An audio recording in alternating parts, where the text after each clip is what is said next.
Fajn. Inspiracijski podcast z Maja Monroe.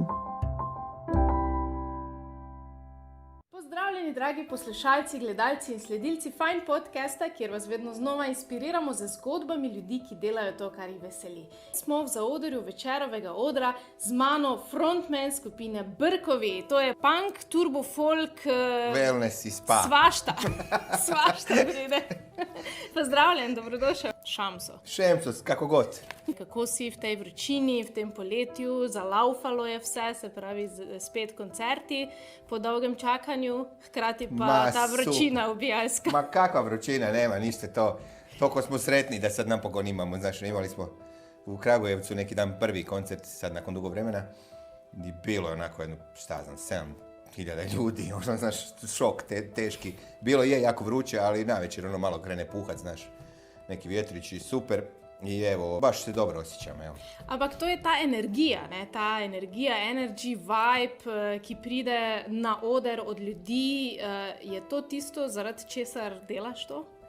Pa ljudi osjete kad je neko faker, kad neko stvarno to voli i kad neko mora nešto. A kod nas je od početka mi smo independent, znaš, kao u srži svojoj, tako da radimo samo ono što mi hoćemo, a nešto nam neko kaže. I onda ljudi to, pogotovo kroz godine, kroz taj vremenski neki kontinuum osjete i nema tu onda glumatanja, znaš, onda je to iskreno, onda oni dođu onako, to ima svoje, naravno, kao i sve u životu i mane i prednosti, onda nam prebliski bude, onda dođu hoće da budemo s njima tu još 5 dana da ostanemo, znaš, sad smo bili u Osijeku, pa oni su tamo, znaš, baš domaćinski, onako, onda kažu, da, imamo ti mi kao nekakvih zimnice, pa bi mi tebi to poslali sve, znaš, znači tebi slati. Ampak to je kar dober feeling, ne? Tak, da ti ljudje kar hočejo, ali kdaj tudi naporno ti, kdaj pride to, da ti je preveč? Pa ne, ne možeš ljudima, znaš, kao kad imaš goste. Znaš, to ti je, nekad, drago ti je super što kažu svakog gosta 3 dana dosta, onda ti nekad dođe, joj, sad bi ja malo odmorio, a puna mi je kuća ljudi, ali ne možeš sad reći ljudima, ajde, gubite se svi, znaš, i tako i ovo, znaš, ljudi dođu i treba biti fair prema njima, tako da, dok god se može, nekad stvarno ne mogu, kažu ljudi, više ne mogu, idem leći, jer pogotovo kad je sutra dan opet nastup, ali negdje, znaš, udaljeno, tip kad moraš, baš potegnuti 700-800 km nas, 7 u kombiju, znaš, onda ne možeš, u jednom trenutku moraš stati, dobro, ajde, kao, sad stvarno trebamo leći, inače drugi dan bude, pa kao, i to što kažeš po vrućinama, još znaš nisi spavao i to, jer i ovi sutra dan tamo su zaslužili neki nastup, a ne da dođeš da kažeš ne mogu pjevati, sad mrtav sam, gotovo i znaš i tako. To je kar fascinantno in občudovanja vredno, koliko ste se sposobni v bistvu ravno iz tega načina življenja, ki je zelo izčrpujoč po eni strani, ampak se dvigni. To se mi zdi tako res, moraš biti pravi profesionalec, da iz tega stopiš na oder in si vedno znova s srcem tam, ne? Pa naravno, da, ali kažem, i to je onako, znaš, ne možeš tako ni kruto, baš uvijek, naravno, treba biti odgovoran, znaš, ako ti neko kaže fair je da dođeš na vrijeme i takve neke stvari, a da se ponašaš pristojno, a opet na drugu stranu se od tebe traži, tako da većina nas, ja kao da imam nekakve 2-3 osobe u sebi, znaš. Jedna, evo sad ja lijepo s tobom pričam ovdje popodne, znaš, to je super, ja dođem tamo u hotelu, dobar dan, normalno, lijepo se razgovaram, ali pred nastup ti moraš dobiti taj neki mođo, di ga dobiješ nekad i, znaš, i popiješ, tako dalje, onda si malo ljudi misle, znaš, kad te vidi preko dana, reku, kako nisi sad divlji, znaš, ja odem u prirodu, onda kao, pa šta radiš ti u prirodi?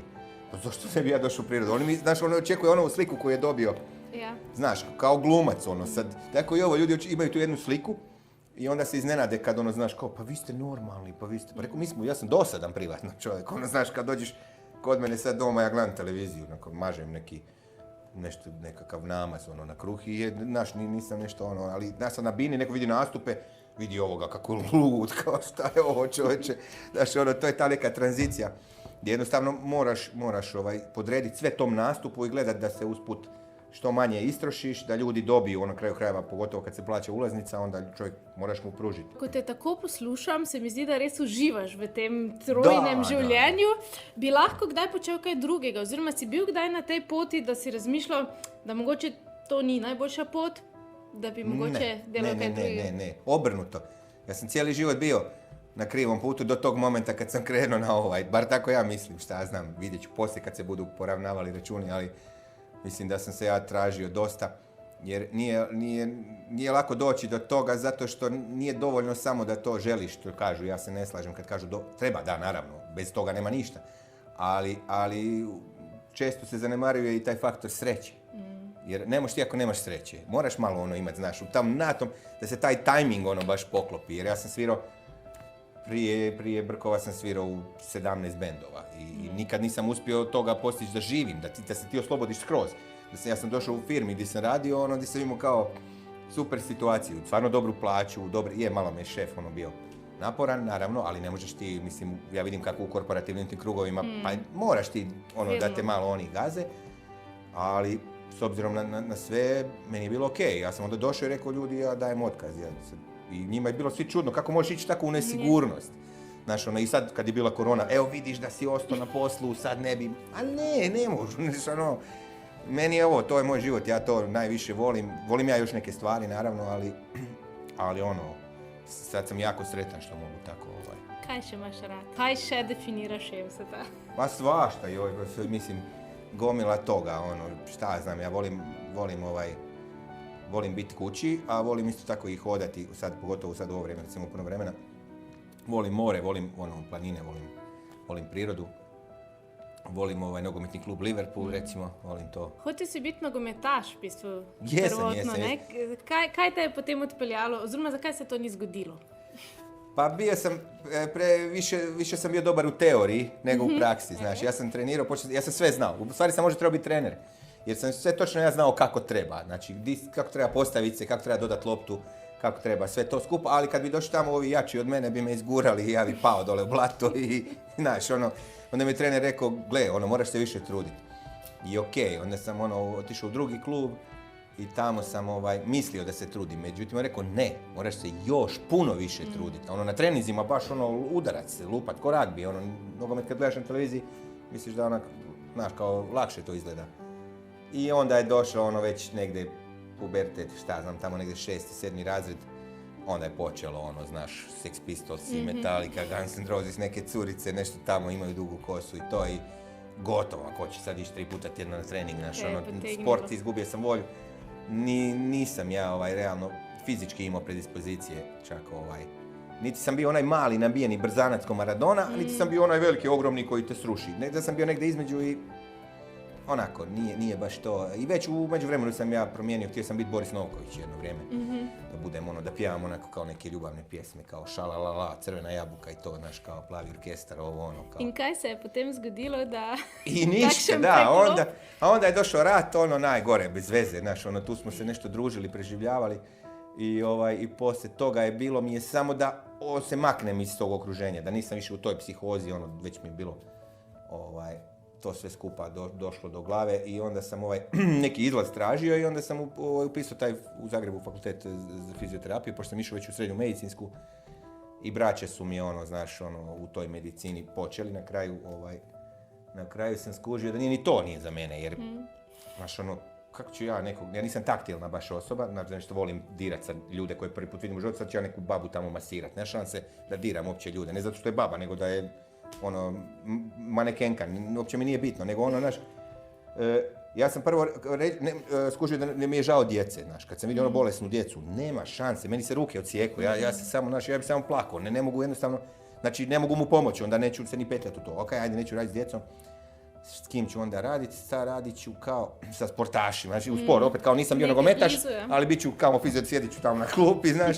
I onda sam skužio, kaže jedan, pa ja radim u nogometnom klubu, ali nisu nam dali plaću ovaj mjesec, nego sam dobio kadu, našu emailiranu. Znaš, kao bila jako velika kriza. Bile su 2 kluba samo koja su isplaćivala plaće, onda sam vidio, pa nije ni to za mene.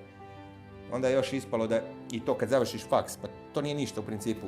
Moraš opet ići na nekakva, trebao sam ići u London, nešto učiti nekakvu PNF, facilitaciju, čuda i čudesa. Ja sam si mislio, a hipohondar sam. I sad bi trebao u bolnicama provesti cijelu karijeru, znaš, a već sam bio po praksama, po svim zagrebačkim bolnicama. I tako, onda sam se tako u Caru radio po tim nekim alternativnim klubovima, kao security na ulazu, pa kao ovdje, pa ondje, pa sam na kraju radio kao portir u nekoj firmi, bez obzira sa diplomom, ali bila mi je dobra plaća i tako, onda sam stao, i opet sam skužio cijelo vrijeme samo muzika, stalno nešto ja radim noćnu smjenu i samo se dopisujem sa nekim ljudima muzika, joj daj mi neki producent, nešto ja moram nešto snimiti, neki band, kako proba, MP3, onaj MySpace je bio, znaš, pa ovo, pa ono. I onda jednog dana, skužim da 300 ljudi pjeva, tekstove, da znaju, kao, tu vidim da se nešto zakuprcalo. I onda sam sve svoje resurse, nije da ih je bilo puno tada, ali sam ih sve uložio u to i evo danas smo svirali, kažem ti, neki dan pred 7,000 ljudi. Bravo. Ampak se ti zdi, da je to pomembno, da si dal takrat vse? Če bi dal samo pol, misliš, da bi isto uspelo, ali je bilo pomembno, da si ti takrat dal vse? Ja drugčije ne znam, ja drugčije ne mogu. A sad ne kažem, možda neki Srećkovići, možda oni ne moraju pa im se nekako, imaš ti ekipe, zalomi mu se, ružan, glup, netalentiran, ali stalno je na televiziji, stalno ga nešto zovu, stalno nešto god kaže smiješno i svima super. Meni bar, za moj ukus naš, jer ja nisam mainstream, ja sam potekao iz alternativnih krugova, punk, hardcore. Tako da uvijek su mi ti neki likovi išli na živce, stalno otvorim frižider, izlazi iz paštete, stalno neki lik reklamira kao jesi pjevač, reklamiraš smrznuto povrće. Mislim, kakve veze sad ima to, što me uvijek nervira, to je malo više punkerski point of view, ali znaš, i onda si mislim, kako ovaj lik nema pojma o ničemu, a tak je uspješan. Je popularan. Da. I onda, dobro, znaš, jedno je popularnost, jedno je uspješnost, jedno je sad kako za koga, znaš. Ja sam onako dosta, kako bih rekao, volim kad mi neko pametniji od mene, a većina jesu, tako da stalno učim, ali znaš, kad mi neko da, ima ljudi koji su dobri sa brojkama, onda statistiku, onda ti onako razuvjeri, realizam neki ti pruži pa ti kaže, to su pravi rezultati. Znači, kod nas, recimo u ovom našem, ajmo reći poslu, iako ne doživljam to kao posao, onda kaže, znaš, koliko ulaznica ste prodali, te stvari su bitne, znaš, a ne sad, možeš ti sad danas platiš pa se vrtiš stalno na nekom portalu, stalno tvoja faca izlazi, a to ne znači da si ti, da imaš publiku, da imaš, znaš, to je po meni rezultat i onda po tome možeš nekakvu ljestvicu odrediti sebi, sad mi je sljedeća želja da sljedeći put u Mariboru bude više ljudi, da se potrudim, da se nešto, znaš, smislim. A ne samo ja, kao da se pojavljujem što više. Ne, ampak realni feedback iz sveta. Da, želja mi je od početka da se pojavljujemo u medijima kad ima razloga. Znači kad je to neki novi album, nastup ili nešto. Evo, bolje dati sve, ali ne treba forsirati, znaš. Ako ne osjećaš nešto, onda zašto to? Šta znam, meni je to bilo prirodno.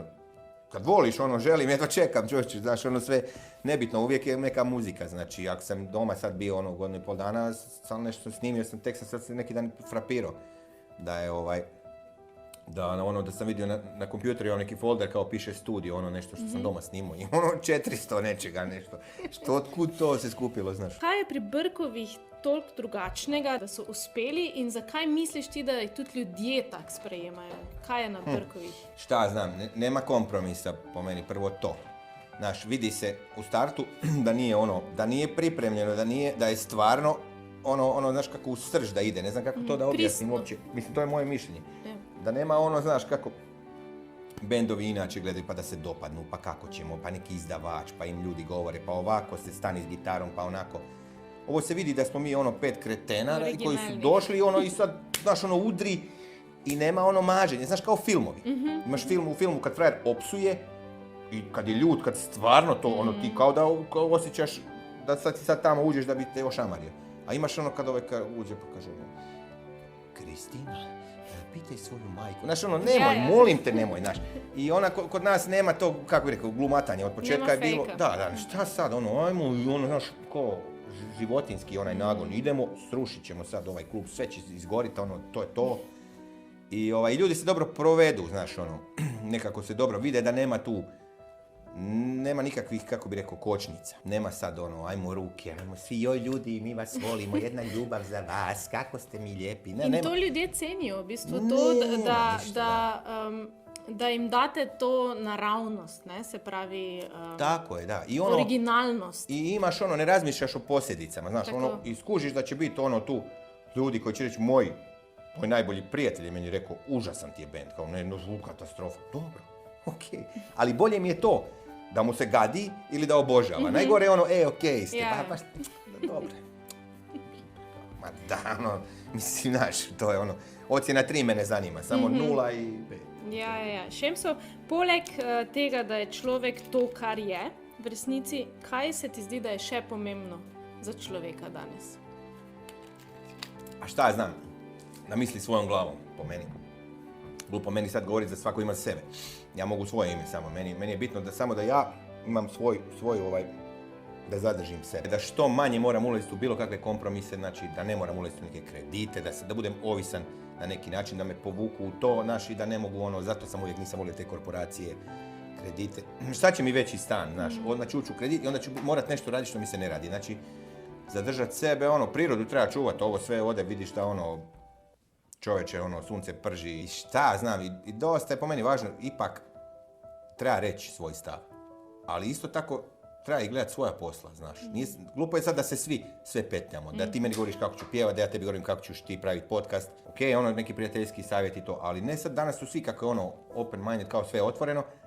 Na kraju ovi imam osjećaj najzatucaniji, ovi sa najužim okvirima, oni su najglasniji. I onda oni tamo nešto, onda ovi drugi, znaš, koji su negdje na pola puta i još se nisu formirali, čitaju to, pa ni sami, pa je sve nešto zbunjeno, znaš. Znaš, bilo bi dobro da smo složniji, da smo onako jednostavniji, a inteligentniji. Sad kako to sve skupa postići, znaš, mediji su, dosta je ta nekakva, i jagma za socijalnim mrežama, sve mora biti, sve se mora, znaš, brzo, hitno, sve mora biti cool, sve mora biti najbolje, In to je v sebi tu fake. Pa da, ali kao sve, ne može sve biti cool. Yeah. Znaš, ženska pije ovako vodu i to je cool. Pa šta je to cool? Napij se vode, žedna si, ne razumijem šta tu sad toliko mora biti. Ne, kao usporeni snimak. Pa dobro, usporeni snimak, to znam još od 80-ih sam prvi put vidio. Šta je sad tu cool, toliko. Znaš, napravi, ne znam, trostruki salto, pa ajde. Pa ću reći, ali ne, ona pije vodu kao i reklamira neke, ne znam, sportski artikl i to je cool, toliko da bi ja sad trebao kupiti to. Pa ne mogu kad sam, kako ću ja, meni to neće stajati, mali su mi, nešto, znaš, dođe ti da izludiš. Šta znam, brate, meni je uvijek bilo gledaj svoja posla, generalno, ali naravno, ne sad šutit, sad neću ja pustiti da svi gaze preko mene i da ja neću reći, ja ću jako dobro formirati svoj stav, znači, pitaj me, ja ću ti reći. Ali sad baš gurat se stalno, znaš, stalno su svi najpametniji i kod nas je od 90-ih počelo da svi radi tuđi posao. Znaš, završio za ovo rad, dobro, i ja, evo sam fizioterapeut, možda ja ne bi trebao, možda bi trebali neki bolji pjevači pjevati, ali otkud znam, nemam pojma, biti čovjek, ja i dalje vjerujem u to, ali taj humanizam, iako rasa je odvratna, svi su pohlepni, zavidni, znaš, ne možeš valjati nikako, pogotovo nekim, recimo, sredina gdje sam ja odrastao je, ako ne uspiješ, znači propao si, ne znam, piješ ispred trafike, nemaš za cigare, oni ti kažu vidi ga kako je propao, užas. A ako budeš najbolji biznismen u gradu, ma šta će on, znam ga ja kad je mali bio, ma lopovi oni, starci su mu lopovi, sve su pokrali, znaš, halo više, ko je dobar, daj da neko bude dobar da kaže bravo komšija, evo, znaš, uspio si, svaka ti čast, to nećeš čuti, jer uvijek je kao, znaš, ja dođem negdje sviramo i imaš ljudi dođu kao, joj, super, kao razvalili ste sve i samo čekam, ali... Ja, ne. Osredotočite se na svoj mali svet, na sebe, kdo ste vi, kaj ste vi in ga naredite velikega in dovolite tudi vsem drugim, da naredijo svoj svet veliki. Vsi smo cool, Brkovi danes lepo si to rekla. Ja, želim ti lep koncert. Dragi poslušalci, vi pa ostanite fajn in sledite našim podcastom in to je to. I gledajte fajn. Fajn, yes. Ciao. Če ste se imeli fajn in želite še več inspirativnih podcastov, se ne pozabite naročiti na naš YouTube kanal, lajkati našo Facebook stran in slediti Fajn zgodbi na Instagramu. Bodite fajn, vsak trenutek v dnevu.